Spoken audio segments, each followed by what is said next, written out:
More than 30 years after the murder, Kearse has been on death row and is scheduled to be executed on March 3, 2026. He pulled over a teenager for driving the wrong way down a one-way street. Minutes later, the officer was lying on the pavement, shot 13 times with his own gun. On January 18, 1991, a routine traffic stop in Fort Pierce spiraled into a deadly confrontation that stunned an entire community. Sergeant Danny Parrish, a Navy veteran and dedicated law enforcement officer, never made it home that night. The 18-year-old he tried to arrest would later be sentenced to death. Now, more than 3 decades later, that inmate is scheduled for execution on March 3, 2026. This is the story of duty, fear, and irreversible consequences. On the night of January 18, 1991, 29-year-old Police Sergeant Danny Thomas Parrish stopped 18-year-old Billy Leon Kearse after seeing him driving the wrong way on a one-way street. What should have been a simple citation quickly escalated. Kearse did not have a valid driver's license and gave several false names when asked to identify himself. When none matched official records, Sergeant Parrish ordered him out of the vehicle and began the process of placing him under arrest. Before he could secure the handcuffs, a violent struggle broke out. During the confrontation, Kearse managed to grab Parrish's service weapon from his belt.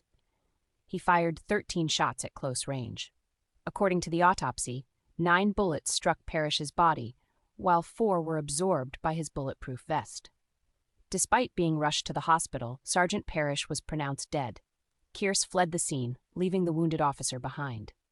A taxi driver nearby heard the gunfire and later testified that he saw a man driving away in a dark blue vehicle.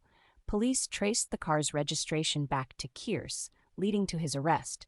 At the time of the shooting, Kearse was already on probation for an unrelated offense. Investigators concluded that he feared being taken back into custody for violating probation, a fear that escalated into lethal violence. Who was Sergeant Danny Parrish? Sergeant Parrish was more than just a badge. Graduate of Fort Pierce Central High School, 1980. Served 3 years in the U.S. Navy, member of the Florida National Guard. Began as a reserve officer before becoming a full-time road patrol officer in 1988. Came from a law enforcement family. His half-brother also served as a police officer. Married with no children. Colleagues described him as disciplined, dependable, and deeply committed to protecting his community. Kearse was formally charged with first-degree murder on January 20, 1991. A grand jury indicted him on February 5, 1991, and later re-indicted him under a newly enacted Florida statute that specifically addressed the murder of a law enforcement officer. Under that law, sentencing options were limited to death, life imprisonment without the possibility of parole. On November 8, 1991, Billy Leon Kearse was found guilty and sentenced to death. Current status: more than 30 years after the murder, Kearse remains on death row and is scheduled to be executed on March 3, 2026. The case stands as a sobering reminder of how quickly a routine encounter can turn fatal, and how one split-second decision can alter countless lives forever.